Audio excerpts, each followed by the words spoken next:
Bonjour à tous, sur un tutoriel Pix Studio. Alors je me présente, je m'appelle Quentin et c'est moi qui fera votre tutoriel Pix Studio aujourd'hui pour Pix Production. Alors, c'est mon premier tutoriel et donc je vais vous expliquer un peu le fonctionnement de ma chaîne. Donc, il existera deux types de tutos, les Pixmakers qui seront réalisés par un de mes amis qui sera en fait tout ce qui a un rapport avec Cinema 4D comme vous voulez le voir cette image là, pour faire des intros ou autres sur Cinema 4D. Et moi je m'occupe de graphique, donc je travaille sur Cinema 4D et Adobe Photoshop. Donc alors, avant de commencer, je vais vous montrer en fait plusieurs sites qui pourront vous aider dans ce qui est dans Photoshop en fait. Donc avant de commencer sur Photoshop, je vais vous montrer en fait deux sites, enfin un site. Voilà, alors c'est ça. Wallbase. Donc Wallbase en fait c'est une bande de données de fond d'écran que en fait pour la plupart des gens qui montent les photos sur Photoshop peut être utile. Il y a en fait vraiment, regardez, bon, on peut voir tous les fonds, il y en a plus de 740 000 sur ce site. La deuxième c'est GFX Pack. Alors vous allez sur YouTube, vous tapez GFX, normalement vous devriez trouver quelque chose. Voilà, vous avez des vidéos comme Free GFX Pack, voilà, ça ou autre. Voilà, donc ça on s'en fout, voilà. Et alors je vais vous montrer ce que ça vous donne. GFX Pack, voilà. Alors quand vous l'avez téléchargé, vous avez un truc dans le genre. Et en fait à l'intérieur vous aurez des brushes, des polices et des, euh, des textures. Bon, les textures et ouais, template aussi, mais bon, bof. Surtout, j'ai surtout téléchargé pour les brushes. En fait, c'est une bonne sélection de brushes et une bonne sélection de police.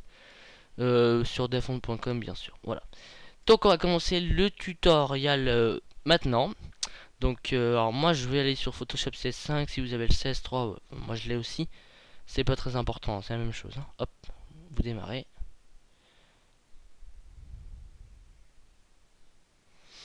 Ah, va falloir attendre un peu parce qu'à cause du logiciel de capture. Ah ça va, c'est plutôt rapide. Donc je vous explique.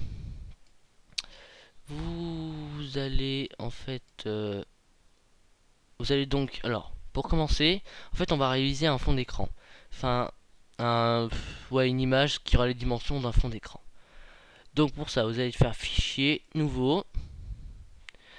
Moi, c'est mes proportions de l'écran. Et vous mettez résolution 500. Ça sera pas mal pour n'importe quelle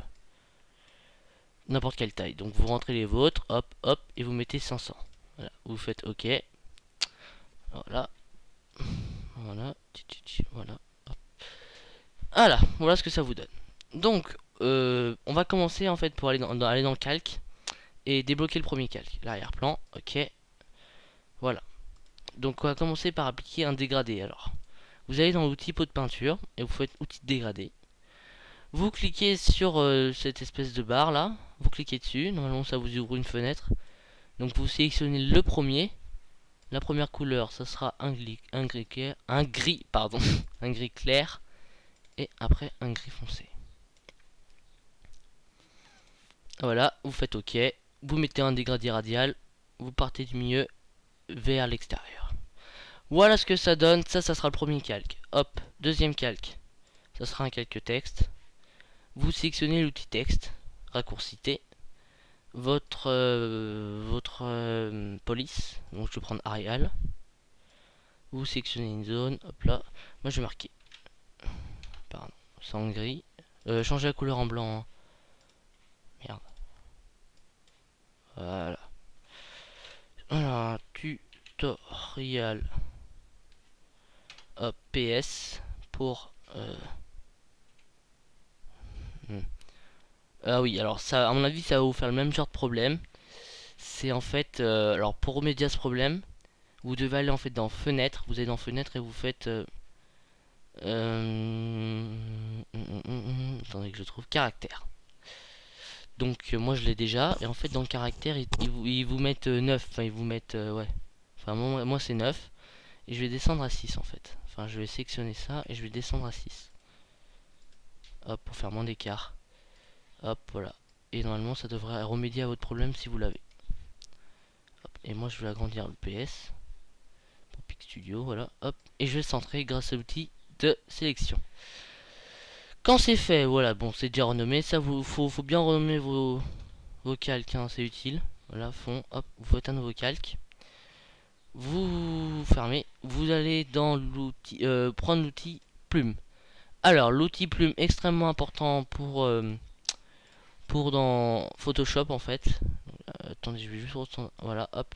Dans Photoshop, il vous permet en fait de faire beaucoup d'effets abstraits, comme on va en faire un maintenant. Alors, les trois principes de base. Comment créer un point d'ancrage? Alors, pour créer un point d'ancrage, attendez, ça c'est normalement c'est comme ça vous plaît, mais moi je l'aime pas trop, il est trop petit je trouve. Hop, hop, je vais faire ça pour l'agrandir. Voilà, parfait. Voilà. Donc, voilà. Donc voilà, vous prenez la plume. Alors vous allez commencer par créer un point d'ancrage à l'extérieur du calque. Pour ça, vous avez qu'à dézoomer. Alors attendez, voilà, dézoomer en bas, vous voyez là, ici. Vous cliquez par exemple là. Après, vous cliquez à droite du texte assez près. Vous restez appuyé, vous tirez.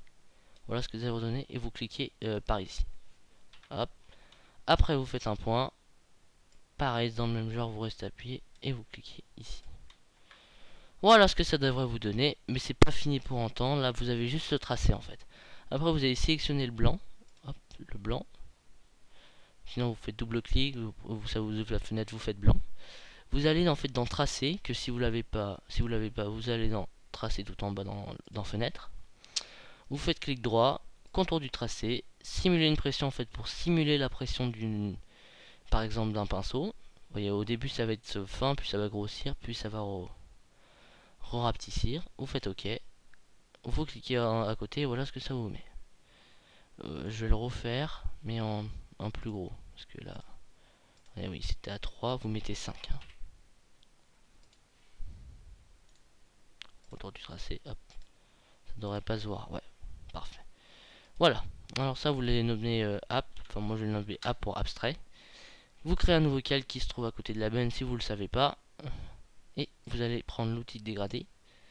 Cliquez dessus, sélectionnez celui-là où c'est à moitié transparent et à moitié blanc. Vous faites OK, vous avez les couleurs par défaut. Et on va prendre le rose. Alors, je vous préviens en fait, ne quittez pas maintenant, même si l'effet va pas être terrible au début, mais ça va changer vers la fin. Donc vous partez d'un bord, vous gardez ce type de dégradé. Hein. Vous partez d'un bord, vous dépassez le texte. Voilà, vous changez. Vous allez prendre cette fois, hop, du bleu. Enfin, à vous de choisir les couleurs. Hein. À mon avis, peu de gens vont le réaliser en même temps qu'ils le regardent. Donc, à vous de choisir. Et jaune.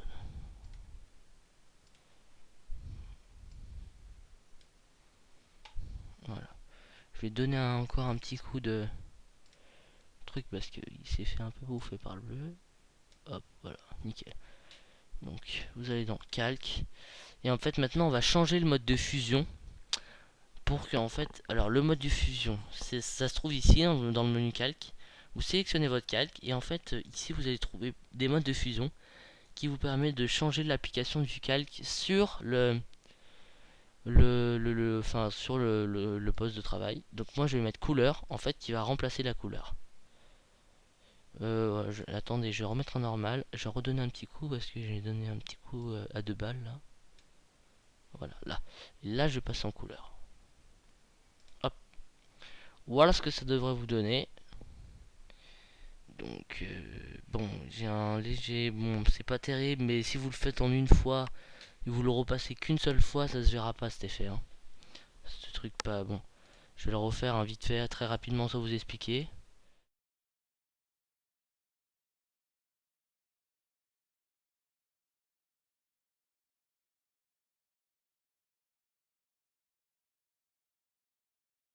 Curcir, densité linéaire, contenu, voilà. Vous les passez comme ça grâce aux flèches de votre clavier. Et vous faites couleur. Voilà. Quand c'est fait, on a fini avec tous les nouveaux calques. Et on va en fait faire double clic en fait sur le tutoriel PS. Donc vous, ça sera un icône T, c'est juste que moi je l'ai pixelisé pour pouvoir le redimensionner avec une autre. Mais ça, on va pas le voir maintenant. Mais bon, normalement, vous n'êtes pas trompé. Je vous fais confiance. Après, voilà, donc ça, vous faites double clic sur le calque, ça vous ouvre le style de calque. Vous faites voilà, ça vous ouvre plusieurs options qui vous permettent de personnaliser votre, par exemple votre texte. Donc là, ça fait des ombres intérieures, extérieures, lueur, bizutage, satin, etc., etc. Vous avez qu'à les essayer, mais moi je vais faire ombre de portée et je vais augmenter la taille pour faire un effet flou. Voilà, ça devrait donner quelque chose comme ça. Vous allez dans le abstrait, les fils, la même, ça va vous ouvrir exactement la même. Lueur externe, vous allez choisir du gris. Là vous mettez grossi 3, taille 20. Voilà, hop, et voilà. On a presque fini ce tutoriel. Il suffit après de sélectionner le premier calque, Shift, le dernier. Et en fait, pour appliquer un effet sur tous les calques, je vais les fusionner. Mais alors par contre, ça marche pas dans le sens inverse. On peut pas les défusionner après, on peut que les fusionner. Donc faites, si par exemple pour moi c'est juste pour faire un effet de lumière ici, que je ne peux faire précisément que en fait qu'à la fin en fait. Donc je fusionne qu'à la fin quand je suis sûr. Donc je vais fusionner les calques. Hop. Filtre. Donc vous sélectionnez bien ça. Filtre. Rendu. Donc dans filtre rendu. Et halo de lumière. Et halo. Vous visez le haut du P. Comme ceci. Et vous mettez 90. L'objectif zoom. Ok. Et voilà ce que ça devrait donner. Donc voilà le rendu final de notre tutoriel. Bon, c'est pas extrêmement beau, mais comme je peux vous le dire, vous pouvez changer les couleurs si c'est pas de votre goût, ou réutiliser ce que vous avez appris dans d'autres projets. Voilà. Donc juste voilà. Donc quand vous avez fini, vous faites fichier, enregistrer sous, le nom de votre fichier, JPEG, enregistrer et les choix de compression. Parce que sur certains sites comme YouTube, si vous faites un fond d'écran, il y a une limite de 250. Donc ne négligez pas, voilà. Par exemple ça, vous pourrez le mettre, pardon, excusez-moi. Vous pourrez le mettre à partir de peut-être 11. À partir de 11, vous pourrez avoir une qualité de 11 qui est quand même, vous voyez, on ne voit pas la différence. Enfin, c'est aperçu ici, mais il n'y aura aucune différence, voilà. Donc après, vous suffisait de faire OK, et normalement ça afficherait le fichier à l'endroit où vous l'avez choisi. Donc c'était un tutoriel PicStudio, et à la prochaine pour un nouveau tutoriel.